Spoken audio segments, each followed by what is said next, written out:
እንዴት ናችሁ? ስለ አትሌት ድርቢ ኦልተጂ አም፣ እ፣ አዲስ ዜና አይደለም። በእርግጥ የቆየ ነው። ወደ ቶኪዮም ካመራች በኋላ በውድድሩ ላይ እንዳትሳተፍ የተደረገበት የዶፒንግ ኬዝ እንደነበረባት ቆየት ያለ ዜና ነው በነገራችን ላይ ይሄና በወቅቱ እንደውም ፌዴሬሽኑ በጣም ሲያስተች ነበረ። ወደ ስፍራው ኬዙ እንዳለባት እየታወቀ ወደ ስፍራው ለምን ሄደች? ምክንያቱም ለእሷ የአውሮፕላን ቲኬትን ጨምሮ ብዙ ወጪዎች ወጥተውባት ነው ወደ ቦታው የምትሄደው እና ለምን ይሄንን ቀድሞ ክትትል አላደረገም ፌዴሬሽኑ በሚል ትችቶች ሲሰነዘሩ ሁሉ ነበር እና አሁን እንግዲህ ተረጋግጧል። ለካሲያው ይግባኝ ብላ አቤቱታ አቅርባ ነበረ፣ ግን እሱ ውድቅ ሆኖባታል ነው። ዞሮ ዞሮ የዶፒንግ ኬዝ በጣም ሲሪየስ ኬዝ ነው። አሁን ብዙዎቹ ዶፒንግ የለብንም ወይም ደግሞ የዶፒንግ ኬዝ ማለት ዶፒንግ መውሰድ ብቻ ይመስላቸዋል፣ ግን እሱ አይደለም። ዋናው ነገር ዶፒንግ በዶፒንግ ስርዓት ውስጥ ዋዳ ወይም ደግሞ የዓለም አቀፉ የጸረ አበረታች ቁጥጥር ኤጀንሲ የሚያወጣቸውን ሕጎች በደንብ ማየትና እነሱ ማክበር ነው ዋናው ነገር። ብዙዎቹ በውጭ ሀገራት ያሉ አትሌቶች እንደውም ሕግንም አልፈው ራሳቸውን የሚያድኑበት መንገድ አለ። የእኛ ኢትዮጵያውያን ደግሞ ንጹህ ሆነው ሲያበቁ አንዳንድ ሕጎችን በመጣስ ቪክቲም ደግሞ ተጠቂ የሚሆኑበት እድል ብዙ ነው። አሁን ኦልቴጂ በትክክል ዶፒንግ ወስዳ ተመርምራ ተገኝቶባት ሳይሆን ዌር አባውት የሚባለውን ፎርም ሚስ ስላደረገች ነው። ለምሳሌ የዋዳ ሰዎች ወይም ደግሞ በኢትዮጵያ ያሉ የጸረ አበረታች ቁጥጥር ኤጀንሲ በናሽናል ሌቭልም ስላለ ለቴስት ለመደረግ ቴስት ይደረጋሉ። ራንደምሊ በቃ ኤኒ ታይም አትሌቱ በተፈለገበት ጊዜ ቴስት ለመደረግ ዝግጁ መሆን አለበት እና እሷ ሚስ ያደረገችው እሱን ነው። ስለዚህ ለዛ ፈቃደኛ አልሆነችም ነው፣ ለህጉ አልተገዛችም ነው።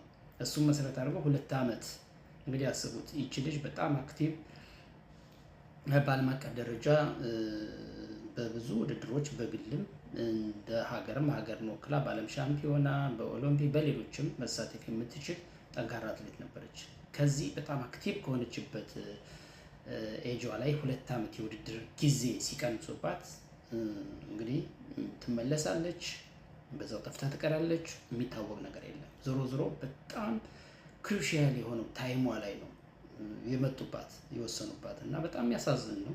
በጣም የሚያሳዝን ነው። ግን እኔ ጥፋቱ የልጅቷ ብቻ ነው ብዬ አላስብም። በዙሪያዋ ያሉ ሰዎች አሰልጣኝ፣ ማናጀር፣ ሌሎችም የፌዴሬሽኑ አካባቢ ያሉ ሰዎች አትሌቶችን ፕሮቴክት ማድረግ ያስፈልጋል። እነዚህ የኛ አትሌቶች ብዙ ጊዜ ላክ የሚያደርጉት ምንድን ነው? የመጀመሪያው ነገር ያው የቋንቋ እጥረቱ ምኑም ስለሚኖር እንደዚህ ኦንላይን ያሉትን ነገሮች በመረጃ መረቡ በኩል ፎሎ አፕ የማድረግ ህጎችን የማንበብ ራሳቸውን አብዴት የማድረግ በዛ በኩል ተገዢ መሆን ያለባቸውን የህግ ሁኔታዎችን አይተው ራሳቸውን ለዛ ተገዢ በማድረግ በኩል እንደ ሌሎች እንደ ኢቨን አሁን ኬንያውያን አትሌቶች በብዙ መንገድ ነው የሚበልጡ። በዚህ አትሊስት በቋንቋ እነሱ ስለሚበልጡ አንብበው መረዳት ስለሚችሉ በንቃተ ህሊና በሁሉም ነገር እውነት ለመናገር በቃ ስለሚበልጡ በምንበለጥበት መንገድ ላይ መስራት የግድ ያስፈልጋል። ይቺ ልጅ ውጤት ስታመጣ ሀገር ወክላ ተጠቃሚ ፌዴሬሽኑም ነው፣ አገርም ነው፣ ሁሉም ነው፣ ማናጀሩም ነው፣ አሰልጣኙም ነው፣ ሌሎችም ነው። ስለዚህ ይቺ ልጅ ማገዝ ያስፈልግ ነበረ። ያንን የቴስቲንግ እንትን ምንድነው ፕሮግራም ሚስ ማድረግ አልነበረባትም። ዌር አባውት የሚባለውን ፎርም ሞልታ ኤኒታይም ለምርመራ አቬለብል ዝግጁ መሆን ነበረባት። እሱም ሚስ በማድረጓ የመጣ ነገር ነው። ዶፒንጉን ወስዳው እንኳን ይጠቅመኛል ብላ ቢሆን እሺ አንድ ነገር ነው። ግን ምንድነው ቴስቲንጉን ሚስ በማድረግ በዚህ ደረጃ የቅጣት ሰለባ መሆኗ በጣም የሚያሳዝንና እንትን የሚል ነው። እንግዲህ ሌሎችም በዚህ ቅጣት ውስጥ ያለፉ አሉ፣ በጣም ብዙ አሉ፣ እኛ የምናውቃቸው አሁንም ገና በኬዙ አንደር የሚታይባቸውን በጥርጣሬ ውስጥ ያሉ አሉ ይባላል። ከዚህም በዛም እንሰማለን። ዞሮ ዞሮ ቅጣቱ ከመጣ በኋላ ግለሰቧም ዋነኛዋ ተጎጂ ነች። ከዛ ቀጥሎ ሀገር ነው የሚጎዳው። ፌዴሬሽኑም እንደ ፌዴሬሽን ውጤት ላክ ያደርጋል አይደለ? በቃ ስለዚህ አሁን ዋናው ነገር ምንድነው? መማሪያ መሆን አለባት ይችላል። መማሪያ መሆን አለባት ለሌሎቹ ቢያንስ ንቃተ ህሊናቸው ከፍ እንዲል ማስተማር፣ በየጊዜው ፎሎ አፕ ማድረግ፣ ምን አይነት ህጎች ማክበር እንዳለባቸው መንገር፣ ማስገንዘብ እና ለዚህ ዝግጁ እንዲሆኑ ማድረግ በጣም ጠቃሚ ነገር ነው። አሁን ንጹህ ነኝ ብላ አለቀሰች ምናምን የሚሉ ዜናዎች ሰብአ ያለው እዚህ መዛም እሱ አይደለም። አሁን ቀድሞ ነበረ እንጂ መጥኖ መደጎስ የሚባል ነገር አለ። አሁን ድስት ጥዶ ማልቀስ እንደሚባለው ማለት ነው። እና ከዚህ በኋላ አለቀሰች አነባች ምንም የዓለም አቀፍ ህግ ነው። በቃ ህግ እንዲህ ውሳኔ ከወሰነ ወሰነ ነው። ለካስ ይግባኝ ተጠይቆ እንደነበረ መረጃው ነበረኝ። እሱ ውድቅ ተደርጎ ኦልሞስት ቅጣቱ ጸንቶባታል። ለ2 ዓመት ያህል ነው እንግዲህ እስከ 2027 28 ድረስ ማለት ነው ርቀት ቆያለች ከመድረክ ያለፉት ጊዜያቶች ጨምሮ ከ2025 ስለሚጀምር እስከ 2027 ነው የሚሆነው። ውጤቶችም ይሰረዙባታል።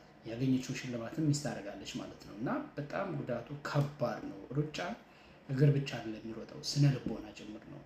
አእምሮ ነው፣ የጭንቅላት ስራ ነው። እና ልጅ አሁን በስነ ልቦና በጣም ነው የምትጎዳው።